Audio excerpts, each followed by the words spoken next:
Hello friend, exercise 13.3 का question number 5 है। निम्नलिखित सारणी 400 नियान लैंपों के जीवन कालों को प्रदर्शित करती है। एक लैंप का माध्यक जीवन काल ज्ञात करें। तो हमें इसमें भी माध्यक ही ज्ञात करना है। तो इसमें सबसे पहले ना संचयी बारंबारता बना लेंगे। जो टेबल दे रखी है ना, इसमें संचयी बारंबारता बना लेंगे। तो यहाँ साइड में लाइन खींच करके संचयी बारंबारता बना देते हैं।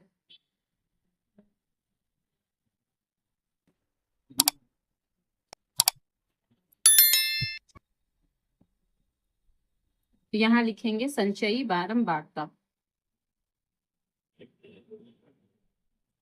और संचयी बारंबारता को हम CF से डिनोट करते हैं, और ये हमारा F दे रखा है।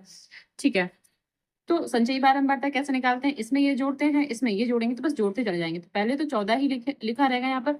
अब 14 में ये 56 जोड़ेंगे, तो 4 और 6 10, 10 का 0 हासिल 1, 5 1 6 1 7, तो 70 हो गया। अब 70 में 60 जोड़ेंगे तो 7 6 13, 130 हो गया। 130 में 86 जोड़ेंगे तो 0 और 6 तो 0 हो जाएगा। और 8 3 11 का 1 हासिल 1, और 1 इसमें जोड़ देंगे 216, यानी कि 86 में 130 जोड़ेंगे तो 216 हो जाएगा। अब 216 में 74 जोड़ेंगे, 6 4 10, 10 का 0 हासिल 1, 1 और 7 8 और 1 9, यहाँ 290 हो जाएगा। अब 290 में हम 62 जोड़ेंगे, तो यहाँ 2 और 9 6 15 का 5 हासिल 1, इसमें जोड़ देंगे 352 हो जाएगा। अब 352 में 48 जोड़ेंगे, तो 8 2 10, 10 का 0 हासिल 1, 5 4 9 और 1 10 का 0 हासिल 1, और यहाँ 4 हो जाएगा 400। देखिए 400 ये आ रहा है, और 400 हमारा यहाँ पर भी लिखा हुआ है। तो ठीक है, ये हमारा जो संचयी बारंबारता है निकल के आ गई। इसका मतलब है यहाँ जो n है, n की वैल्यू कितनी 400 दे रखी है। तो फिर n/2 कितना है 400 और बटे 2, इसका मतलब 200। n/2 हमारा कितना आया 200 आया। अब इसमें देखना है कि 200 कहाँ पर आएगा। तो 200 भाई यहाँ पर आएगा। जब 200 यहाँ पर आएगा तो जो ये वाला है इसको हम CF बोलेंगे। भाई जो ये संख्या आती है जहां पर ये लाइज कर रहा है, उसके जस्ट ऊपर वाला इसको CF बोलते हैं, और इसके सामने वाला इसको हम क्या F बोल देते हैं, और जस्ट इसके सामने और जाते हैं इसको क्या बोलते हैं L लोअर लिमिट बोलते हैं। तो बस अब सारी चीजें यहाँ पर लिख लेंगे। क्या L क्या है हमारे पास 3000, और F कितना है, F है हमारे पास 86 यानी कि 86, और CF कितना है 130। तो CF बराबर 130 हम यहाँ पर लिख लेंगे। और H कितना है, H इसमें अब देखिए यहाँ डिफरेंस कितना है 1500 से लेकर के 2000, यानी कि 500 का डिफरेंस है। तो हम यहाँ पर H की वैल्यू क्या लिखेंगे 500। अब अपना फार्मूला लगाएंगे। कौन सा फार्मूला लगाएंगे, माध्यक वाला। तो लिखेंगे माध्यक बराबर L plus n/2 minus CF upon में F, तो यहाँ मल्टीप्लाई में H। ठीक है, तो L, अच्छा L की वैल्यू क्या हमारे पास 3000 है, तो यहाँ पर क्या लिख देंगे 3000 प्लस n/2 का मतलब 200, और माइनस CF, और CF का मतलब कितना 130। तो यहाँ 130 और बटे में F की वैल्यू कितनी दे रखी 86, तो यहाँ 86 लिख देंगे, और इसको ऐसे ब्रैकेट लगा के H की वैल्यू कितनी लिख देंगे 500। तो यहाँ क्या लिखेंगे 500। ठीक, तो आगे सॉल्व करते हैं। 3000 प्लस, अब 200 में से अगर हम 130 घटाएंगे तो 70 बचेगा, यहाँ 70 लिख देंगे, और यहाँ कितना है 86, तो यहाँ मल्टीप्लाई में 500 भी ऐसे ही लिख देंगे। अब कुछ कट हो सकता है तो कट कर देते हैं। तो 2 से कट करते हैं, या फिर 4 से कर लेते हैं। 2 से कर लेते हैं, तो 2 चौके 8, 2 तियां 6, इसके बाद ये कट ही नहीं होगा। इसको भी 2 से कर लेते हैं, तो ये 35 हो जाएगा यहाँ पर। अब ये जो 3000 है ऐसे ही लिखा रहेगा, प्लस अब 35 की 5 से मल्टीप्लाई कर लेते हैं, तो 5 5 25, 5 3 15 और 2 17, 175 आ गया, और 2 जीरो और है यहाँ पर लगा देंगे। अब ये कितना 43 है यहाँ पर, और 43 का इसमें कर लेते हैं डिवाइड। तो डिवाइड यहाँ साइड में करते जाते हैं और यहाँ लिख देंगे बाद में। 43 का डिवाइड करना है 175, और यहाँ 0 0 यानी कि 17500 में। अब ये लगभग 4 बार में जाएगा, तो 4 तियां 12 और 4 चौके 16, और 16 1 17, 172 आया। यहाँ 3 लिख देंगे, अब एक 0 उतारेंगे। अब 30 हो गया, लेकिन 30 से ये जो 43 है कम है, तो एक 0 और उतारना पड़ेगा। जब एक और 0 उतारा है तो यहाँ पहले एक 0 लगाना पड़ेगा। फिर 6 लिख देंगे, ये लगभग 6 बार जाएगा। तो 6 तियां 18, 18 का 8, और 6 चौके 24, और 24 में एक जोड़ेंगे तो 25, तो यहाँ आ जाएगा 258। अब इसको घटाएंगे, यहाँ से लेंगे कैरी 10, 10 में से 8 गया 2, तो यहाँ 9, 9 में से 5 गया तो 4, 42 बचा है। ठीक है, तो अब यहाँ लगाएंगे एक पॉइंट, तो यहाँ बढ़ाएंगे क्या 0, तो ये हो गया 420। अब ये लगभग 9 बार जाएगा, तो यहाँ पर लिखेंगे 9। यहाँ 9 बना देंगे और 9 3 27, 27 का 7, 9 चौके 36, 36 में 2 जोड़ेंगे तो 38, 38। अब इसको घटा लेंगे, यहाँ से कैरी लेंगे, 10 में 7 गया तो 3 बचेगा, और यहाँ एक एक में तो 8 जाएगा नहीं, यहाँ से ढाई लेंगे, 11 11 में 8 गया 3, 33 बचा। अब इस पॉइंट से एक और जीरो बढ़ा लेते हैं, 330 हो गया, तो 330 हमारा लगभग 7 बार जाएगा, 7 टाइम में, 7 3 21 और 7 चौके 28 29 30, तो 301 हो गया। ठीक है, तो बस 2 डिजिट ही काफी हैं, यहाँ लिखेंगे 3000 प्लस, यहाँ जो इसका भाग हमने किया है वो 406.97, ये हमने इसका भाग किया है। अब इनको आपस में जोड़ देंगे, तो 3000 में पहले 406 जोड़ेंगे तो कितना 3406 हो जाएगा, पॉइंट लगा के 97 लिख देंगे, ये हमारा माध्यक आ जाएगा। ठीक है, तो ये आंसर हो जाएगा। लेकिन अच्छा, यहाँ पर अगर मान लो कोई डिजिट बड़ी आती, जैसे ये हमने यहाँ 330 से अगर हम 301 घटाते हैं तो यहाँ हमारा 29 बचेगा, और फिर यहाँ पॉइंट से 0 और बढ़ा लेंगे, तो ये 290 लगभग हमारा 6 बार जा पाएगा, 290, हाँ 290 हमारा 6 बार जा पाएगा, तो इसका मतलब है 9 7 और यहाँ 6 और बना लेंगे। ठीक, तो 9 7 में यहाँ 6 और बना लेंगे। अब अगर हमें 2 डिजिट लेना है तो जो ये 6 है यहाँ एक अंक बढ़ा देगा, कहने का मतलब ये है 3406.98, तो ये आंसर भी ठीक हो सकता है या फिर ये आंसर भी ठीक हो सकता है, और इसका आंसर घंटों में लिखेंगे, क्योंकि जो जीवन काल था वो क्या था, घंटों में था, लिखा हुआ है घंटों में, तो यहाँ जो आंसर आएगा वो भी घंटों में लिखेंगे। तो जो माध्यक आया है हमारा, यहाँ पर लिख देंगे माध्यक बराबर 3406.98 घंटों, घंटे घंटे लिख देंगे घंटों में। ठीक है, या में हटा के सिर्फ घंटे लिख देंगे ऐसे करके, तो ये आंसर हो जाएगा। क्वेश्चन नंबर 6 है, एक स्थानीय टेलीफोन निर्देशिका से 100 कुल नाम मतलब जो सरनेम लगे होते हैं पीछे, तो उनको कुल नाम बोलते हैं, सरनेम्स लिए गए हैं, और उनमें प्रयुक्त अंग्रेजी वर्णमाला के अक्षरों की संख्या का निम्नलिखित बारंबारता बंटन प्राप्त हुआ है। तो अक्षरों की जो संख्या है 1 से 4, 4 से 7, 7 से 10, 10 से 13 और ऐसे ही 13 से 16, 16 से 29 ये है। उसके बाद कुल नामों की जो संख्या है 6, 30, 40, 16, 4 और यहाँ पर भी 4 है। हमें कुल नामों में माध्यक अक्षरों की संख्या ज्ञात कीजिए, यानी कि माध्यक ज्ञात करना है और माध्यक अक्षरों की संख्या ज्ञात करना है। कुल नामों में माध्य अक्षरों की संख्या भी ज्ञात करना है, तो मतलब माध्यक अक्षर ज्ञात करना है, माध्य भी ज्ञात करना है और साथ ही बहुलक भी ज्ञात करना है। हमें इसमें तीनों ही चीजें ज्ञात करनी है। क्या क्या ज्ञात करना है, कुल नामों में माध्यक ज्ञात करना है, फिर कुल नामों में माध्य ज्ञात करना है, और कुल नामों का बहुलक भी हमको इसमें ज्ञात करना है। ठीक है, तो सबसे पहले हम इसमें माध्यक ही निकालते हैं। तो सबसे पहले इसमें हम टेबल ही बनाएंगे, और टेबल में अक्षरों की संख्या, उसके बाद कुल नामों की संख्या, यानी कि ये बारंबारता है, और यहाँ संचयी बारंबारता। तो पहले टेबल बनाएंगे, क्या कि अक्षरों की संख्या, उसके बाद क्या कुल नामों की संख्या,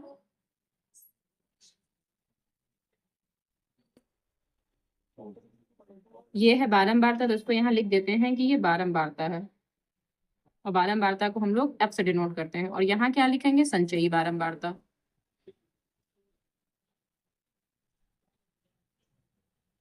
इसको हम लोग CF कहते हैं, ठीक है, CF हो जाएगा। अब यहाँ पट्टी के द्वारा पहले लाइनें खींच लेते हैं, या फिर पहले इसको फिल कर लेते हैं। 1 से 4, 4 से 7, 7 से 10, 10 से 13, 13 से 16 और 16 से कितना 19, तो ये हमने इसको फिल कर लिया। और जो कुल नामों की संख्या है वो कितनी, इसमें 4 है, इसमें 30 है, इसमें 40 है, इसमें 16, इसमें 4 और इसमें भी 4 ही है। अब लाइनें खींच लेते हैं। तो अब हमने ये अपनी टेबल कंप्लीट कर ली है। अच्छा, इसका योग हमें 100 पहले से दे रखा है, ठीक है, तो यहाँ 100 लिख लेंगे। अब संचयी बारंबारता निकालेंगे, तो यहाँ कितना 6, 6 में 30 जोड़ेंगे तो 36। अब 36 में अगर हम 40 जोड़ेंगे तो 76 हो जाएगा, और 76 में अगर हम 16 जोड़ेंगे तो 92 आ जाएगा, और 92 में अगर हम 4 जोड़ेंगे तो 96 आ जाएगा, 96 में अगर हम 4 जोड़ेंगे तो 100 आ जाएगा। देखिए यहाँ तक हमारा 100 आ गया, और यहाँ पर भी 100 ही था। तो अब ये n हमको पता है ना कि n कितना है, तो n बराबर इसमें 100, तो फिर n/2 कितना 50 हो जाएगा। अब ये 50 किसके अंतर्गत आएगा, इसमें देखिए 50 यहाँ 76 के अंतर्गत आएगा, लेकिन इस 76 से हमें कोई मतलब नहीं है, हमें इसके जस्ट ऊपर देखना है, और ये हमारा CF है, तो CF क्या है 36। अब इस 76 के जस्ट सामने ये हमारा क्या F मिल गया, और इसके भी सामने जाएंगे तो ये हमारा क्या L मिल गया। तो बस अब लिखेंगे यहाँ पर हमको जो यहाँ पर पता है, क्या क्या पता है, एक तो L पता है, L बराबर 7, उसके बाद ये F है, तो F बराबर कितना 40, और ये CF है, तो CF कितना हमारा ये 36, तो यहाँ 36 लिख लेंगे। और h की वैल्यू कितना है, h बराबर इसमें 3 है, क्योंकि 3 का डिफरेंस है, तो h बराबर 3 है। सारी वैल्यूज हमें मिल गई हैं। अब हम माध्यक निकालेंगे, तो लिखेंगे माध्यक क्या, l बराबर, माध्यक बराबर, माध्यक बराबर l प्लस, माध्यक बराबर l plus n/2 minus c f और अपॉन में f मल्टीप्लाई में h, इसको ऐसे लिख लेंगे। तो l की वैल्यू क्या है हमारे पास 7, यहाँ 7 लिखेंगे, प्लस n/2, और n/2 कितना हमारे पास है 50, तो यहाँ 50 लिख लेंगे, माइनस सी एफ, और सी एफ की वैल्यू क्या 36 है, 36 लिखेंगे, अपॉन में f, और f की वैल्यू क्या 40 है, तो यहाँ 40 लिखेंगे, मल्टीप्लाई, और h कितना है 3 है, तो यहाँ 3 लिख लेंगे। ठीक है, तो अब 7 प्लस 50 में 36 घटाएंगे तो 14 बचेगा हमारे पास, मल्टीप्लाई में जो ये 3 है यहाँ पर आ जाएगा, और यहाँ 40 है। अच्छा, इसको कट करते हैं 2 से, तो 2 सत्ते 14 और 2 दूनी 4, यहाँ 0 20 आ जाएगा यहाँ पर। तो कहने का मतलब है 7 प्लस और 7 यहाँ कितना 21 हो जाएगा, 21/20। अब 20 को 21 से भाग करेंगे, तो यहाँ साइड में भाग कर लेंगे भाई, 20 एकम 20, ठीक है, यहाँ एक, यहाँ पॉइंट लगा के 0 बढ़ाएंगे, फिर 0 लगा के 0 बढ़ाएंगे, 20 पंजे कितना 100 हो जाएगा, तो 7.05 ये लिख देंगे। अब इनको आपस में जोड़ देंगे, तो 7 में 1 जोड़ेंगे कितना 8, तो 8.05 ये हमारा इसका आंसर आएगा। तो ये हो गया इसका आंसर। तो अब इसका माध्य निकालते हैं, ठीक है। तो माध्य निकालने के लिए सबसे पहले अपने हमें टेबल क्रिएट करनी होगी, पूरी टेबल बनानी होगी। तो यहाँ लिखेंगे अक्षरों की संख्या। अच्छा, इस माध्य को ना, इसमें छोटे छोटे आंकड़े हैं, ज्यादा बड़े डिजिट तो है नहीं, तो हम इसको प्रत्यक्ष विधि से लगाएंगे। जो सबसे पहली विधि हमने आपको बताई थी माध्य निकालने के लिए, तो प्रत्यक्ष विधि होती है, तो प्रत्यक्ष विधि से इसको लगाएंगे। यहाँ अक्षरों की संख्या, इसका मतलब ये वर्ग अंतराल है, इसको वर्ग अंतराल कहते हैं। और यहाँ वर्ग चिन्ह, सेकंड नंबर पे हमें वर्ग चिन्ह यानी कि xi लिखना होगा, ठीक है। और जो बारंबारता दे रखी है कुल नामों की संख्या, तो कुल नामों की संख्या को क्या बारंबारता कहते हैं, तो ये fi है, ठीक है, ये fi। और जो हमारा यहाँ वाला कॉलम बनेगा वो fi xi बनेगा, क्योंकि प्रत्यक्ष विधि में बस 4 ही कॉलम बनते हैं, एक वर्ग चिन्ह होता है, एक fi होता है, यहाँ fi xi, और यहाँ वर्ग अंतराल होता है। तो चलिए लिखते हैं इसमें। अक्षरों की संख्या 1 से 4 है, फिर 4 से 7 है, 7 से 10 है, और 10 से क्या 13 है, 13 से 16 है, 16 से 19। तो ये हो गया हमारा वर्ग अंतराल। और ये जो वर्ग चिन्ह xi है, ये कैसे निकालेंगे, इनके बीच की संख्या, तो 1 और 4 के बीच में क्या आएगा, फिर आएगा 2.5, और यहाँ क्या आएगा, अब यहाँ 3 का डिफरेंस है, तो अगर 2 में हम 3 जोड़ेंगे तो यहाँ 5.5 आएगा, फिर इसमें भी 3 जोड़ेंगे तो 8.5 आएगा, इसमें 3 जोड़ेंगे तो 11.5 आएगा, अब इसमें 3 जोड़ेंगे 11 में तो 14.5 आएगा, और 14.5, अब इसमें भी 3 जोड़ देंगे तो 17.5 आएगा। तो ये हमने वर्ग चिन्ह निकाल लिए। अच्छा, ये पॉइंट वाले हैं, और अगर हम प्रत्यक्ष विधि से लगाते हैं तो ठीक है, लग तो जाएगा। एक काम करते हैं, इसमें ना हम लोग DI लिख लेते हैं, इसको हम कल्पित माध्य विधि से लगाएंगे, तो उससे ज्यादा इजी हो जाएगा, क्योंकि पॉइंट वाले अब आ गए यहाँ पर। तो कल्पित माध्य विधि से लगाएंगे, इसके लिए हमें यहाँ पर DI is equals to XI minus A, ठीक है, XI माइनस A, और एक लास्ट हमें और बनाना होगा DI FI। तो चलिए ठीक है, एक डिजिट हमने और बना ली। अब हम इसको प्रत्यक्ष विधि से ना लगा करके कल्पित माध्य विधि से लगाएंगे, क्योंकि प्रत्यक्ष विधि से लगाने में प्रॉब्लम क्या हो रही है, यहाँ पॉइंट आ रहा है, पॉइंट का अगर हम मल्टीप्लाई करेंगे फिर जो डिजिट आएगी ना काफी बड़ी हो जाएगी, तो नहीं लगाएंगे। अब जो कुल नामों की संख्या है वो क्या है, पहले तो 6 है, फिर यहाँ 30 है, यहाँ 40 है, यहाँ 16 है, यहाँ 4 है, और यहाँ पर भी 4 है। जो DI है, अच्छा DI के लिए हमें क्या, इसमें से कोई एक A मानना पड़ता है, तो A हमने इसको मान लिया, ठीक है, या A हम इसको भी मान सकते हैं, चलिए इसको भी ठीक है, इसको भी मान लिया।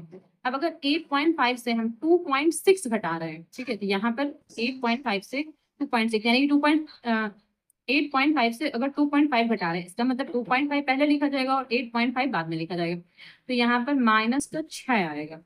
फिर अगर 5.5 से 8.5 घटाएंगे तो माइनस का 3 आएगा, यहाँ 0 आ जाएगा। अब 11.5 से 8.5 घटाएंगे तो यहाँ 3 आ जाएगा, फिर 14 में से 8 घटाएंगे तो 6 आ जाएगा, और 17 में से 8 घटाएंगे तो यहाँ पर 9 आ जाएगा। तो ये हमने डिजिट यहाँ बना ली। अब इनकी इनकी मल्टीप्लाई करना है और यहाँ लिखना है, तो 6 का 6 से माइनस का 36 3 का तो माइनस का 90, भाई 3 दिया 9 तो ये माइनस का 90, 4 इसलिए तो 0 हो जाएगा। 16 दिया कितना 48 और यहाँ 4 और ये 6, 4 6 24, यहाँ 24 हो जाएगा और 9 चौके 36, तो यहाँ 36 हो जाएगा। अब लाइन बना लेते हैं पहले, फिर करते हैं। तो ये हमने इसको कंप्लीट कर लिया है। और जो ये हमें सिग्मा ऑफ एफ आई है, ये ऑलरेडी हमें दे रखा है कि सिग्मा ऑफ एफ आई कितना, ये 100 है, तो ये हमको पहले से पता है। अब हमें इनको जोड़ना है, इनको इनको जोड़ना है और इनको जोड़ना है, फिर आपस में इनको घटा देना है।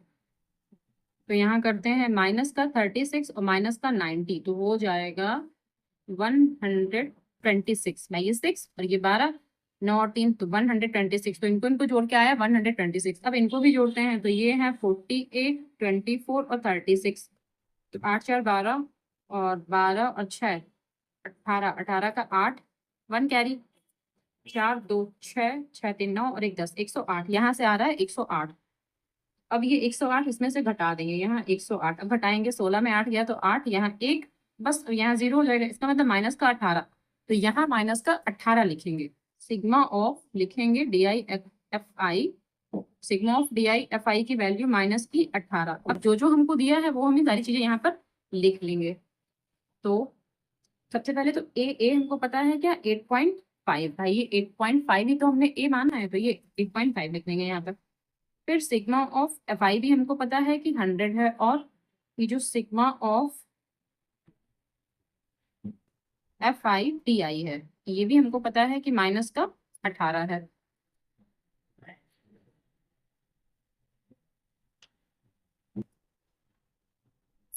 अब बस फार्मूला लगाएंगे, क्या किस विधि से कर रहे हैं वो भी लिख देंगे कि कल्पित माध्य विधि, तो ये कल्पित माध्य विधि लगा रहे हैं तो यहाँ पर लिख देंगे। अब X bar is equals to क्या हो जाएगा, A plus sigma of F I D I और अपॉन में सिग्मा ऑफ एफ आई। अब बस इसका मान रख देंगे, x bar is equals to A की वैल्यू क्या है 8.5 plus sigma of F I D I की वैल्यू कितनी माइनस की 18 है, अपॉन में कितना यहाँ पर ये 100 है।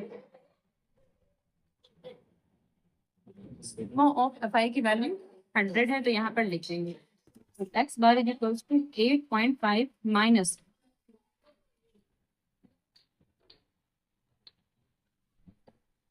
अब ये प्लस और माइनस यहाँ माइनस हो गया, 2 0 लगे हुए हैं जो, तो जब यहाँ 18 है ना तो 18 में यहाँ पॉइंट लगा देंगे, भाई 2 0 में 1 2 यहाँ पॉइंट लगा देंगे। अब 8.5 से ये घटा देंगे, इसका मतलब 8.5 और यहाँ पॉइंट लगाएंगे 1 8 तो यहाँ 0, यहाँ 0 मान लेंगे, यहाँ से कैरी लेंगे यानी कि 10 10 में से 8 गया 2, 4 में 1 गया तो 3 और यहाँ कितना 7, हाँ यहाँ 8 का 8 ही रहेगा, ठीक है, क्योंकि यहाँ से तो हमने कैरी नहीं दिया तो 8, तो इसका मतलब x bar is equals to क्या 8.32, तो ये हमारा क्या माध्य निकल के आएगा, ये माध्य का आंसर हो जाएंगे। अब इसका बहुलक ज्ञात करेंगे, तो बहुलक ज्ञात करने के लिए हमें बस सिर्फ इस वर्ग अंतराल को देखना होता है और जो ये बारंबारता है इसको देखना होता है। तो इसमें ना जो सबसे बड़ी बारंबारता है, सबसे बड़ी बारंबारता क्या है 40 है, तो ये F1 हो जाता है, फिर ये F0 और ये F2 है। इसके हम सामने आएंगे यहाँ कि हमें ये और ये देखना है, इसको तो नहीं देखना है, इसके सामने आएंगे यहाँ, तो ये 7 है, ये हमारा क्या L हो जाएगा लोअर लिमिट, और इनका डिफरेंस कितना 3 है। तो बस हमें सारी चीजें पता है, तो बहुलक निकालेंगे यहाँ पे, यहाँ से बहुलक के लिए सवाल लगाते हैं, ठीक है। तो लिखेंगे सबसे पहले क्या किया, हमें F1 पता है, तो F1 की वैल्यू 40 है, ठीक है, और F0 की वैल्यू कितनी 30 है, और F2 की वैल्यू कितनी 16 है, ये सारी चीजें लिख लेंगे हम।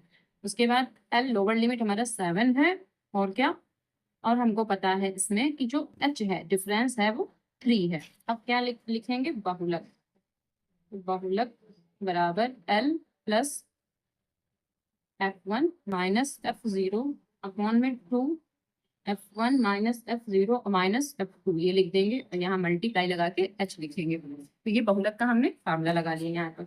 अब L की वैल्यू कितनी हमारे पास है 7, तो यहाँ 7 लिखेंगे प्लस F1 माइनस F0, और F1 क्या है 40 तो यहाँ 30, 40 माइनस 30, ठीक है, बटे में क्या लिखेंगे 2F1 यानी कि 2 मल्टीप्लाई 40, ये 2 है ये मल्टीप्लाई 40 माइनस 30, और माइनस जो F2 है वो कितना 16 है, तो यहाँ पर 16 लिख देंगे, ये ऐसे ब्रैकेट बना लेंगे, और H की वैल्यू 3 है, ठीक है 3 लिख देंगे।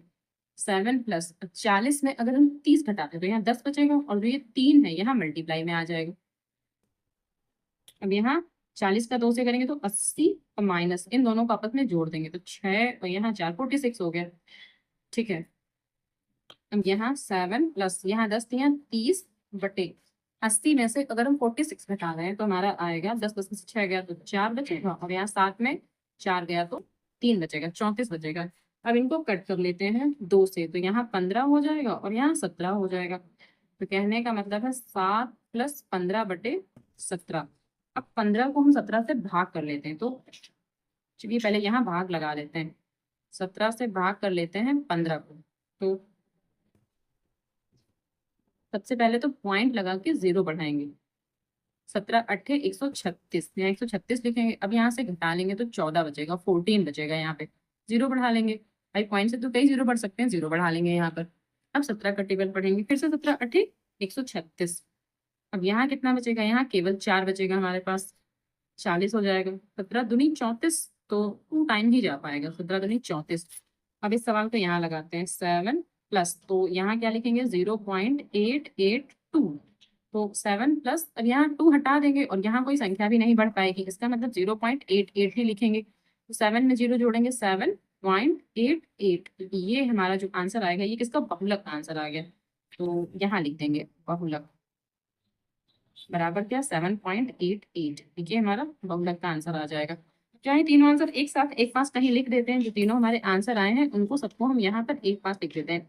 तो सबसे पहले हमारा हमने क्या निकाला था, माध्यक, तो यहाँ माध्यक लिखेंगे, फिर यहाँ माध्य लिखेंगे और फिर यहाँ क्या बहुलक लिखेंगे, बहुलक।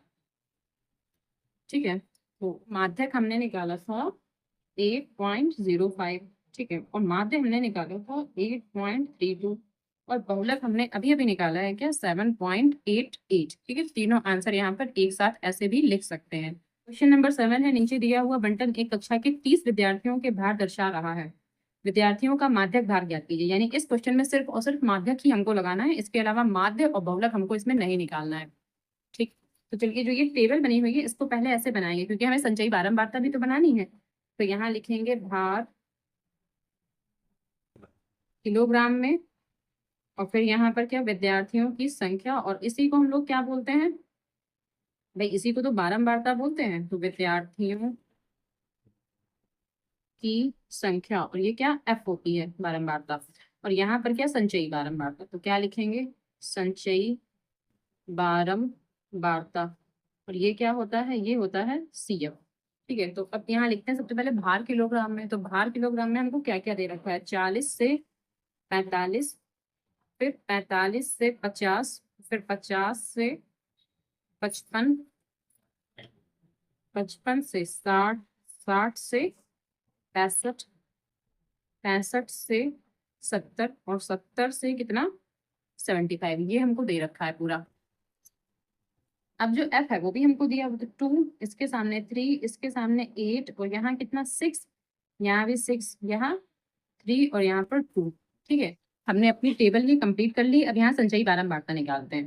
तो 2, तो यहाँ लिखा रहेगा 2 में 3 जोड़ेंगे तो 5, 5 में 8 जोड़ेंगे 13, 13 में 6 जोड़ेंगे तो 19 और 19 में अगर हम 6 जोड़ेंगे तो 25, 25 में 3 जोड़ेंगे तो 28 और 28 में 2 जोड़ेंगे तो 30 यानी कि 30। ठीक है, 30 यहाँ है और 30 यहाँ पर भी लिखा हुआ था, यानी कि हमारा ये सही है। ठीक है, तो n, अब n की वैल्यू अगर 30 है तो फिर n/2 कितना हो जाएगा, n/2 15 हो जाएगा। अब हमें ये देखना है कि 15 किसके अंतर्गत आता है, तो इसमें से हमें देखना है। तो 15 इसके अंतर्गत आता है, लेकिन हमें इससे कोई मतलब नहीं, हमें इस 13 से मतलब है। और 13 क्या है हमारा, ये CF हो गया, ये CF हो गया। इसके जस्ट सामने जाएंगे ये हमारा F हो जाएगा और इसके भी जस्ट सामने जाएंगे तो ये हमारी लोअर लिमिट मिल गई हमें, यानी कि L। ठीक है, तो लिखेंगे हमें क्या क्या पता है, L बराबर 55 ये लिख लेंगे, कॉमा F बराबर, अब F बराबर, भाई L बराबर तो ये 55 हो गया, F बराबर कितना, ये 6 हो गया, ये F की वैल्यू है। तो F बराबर कितना 6 हो गया। और जो ये CF है, CF हमारा 13 है, 13 लिख देंगे 13। अच्छा, इसमें H क्या है, H है 5 का डिफरेंस, इनमें सब में 5 5 का डिफरेंस है, तो H हमारा 5 हो गया। अब बस हम अपना माध्यक वाला फार्मूला लगा देंगे। तो लिखेंगे माध्यक बराबर L plus n/2 minus CF upon में क्या F और यहाँ H मल्टीप्लाई में। तो L की वैल्यू कितनी 55 है, यहाँ 55 लिख देंगे, प्लस n/2, n/2 कितना 15 है, 15 लिख देंगे। माइनस सी एफ कितना 13 है, तो यहाँ भाई 13 लिख देंगे, और अपॉन में क्या एफ है, तो एफ ये हमारा 6 है, तो यहाँ 6 लिख देंगे, और मल्टीप्लाई में एच, एच का मतलब यहाँ 5 है, तो यहाँ पर कितना 5 लिख देंगे, तो ये ऐसे ब्रैकेट में कर देंगे।